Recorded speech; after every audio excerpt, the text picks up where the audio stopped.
மீனம் ராசிக்கான சித்திரை மாத பலன்களை பற்றி நம்ம பார்ப்போம்.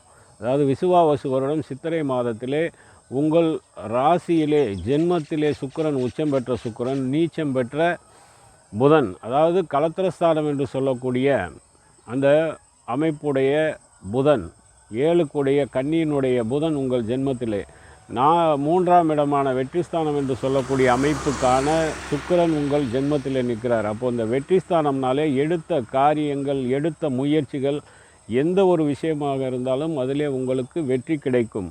மேலும் பார்த்திங்கன்னா வெற்றி மட்டுமல்ல, தைரிய வீரியஸ்தானம் இயங்க போகுது. அப்போது தைரியமாக எந்த ஒரு காரியத்திலும் ஈடுபட்டு வெற்றி காணக்கூடிய ஒரு அமைப்பை தரும். இந்த தைரிய வீரியஸ்தானம் மட்டுமல்ல, நீங்கள் எடுத்த காரியங்கள் மேலும் முன்னேறக்கூடிய அமைப்பு, நல்ல எண்ணங்கள் தோன்றும். அந்த எண்ணத்தின் மூலம் எடுத்த காரியங்கள் சரியான பாதையிலே சென்று வெற்றி பெறக்கூடிய அமைப்பு.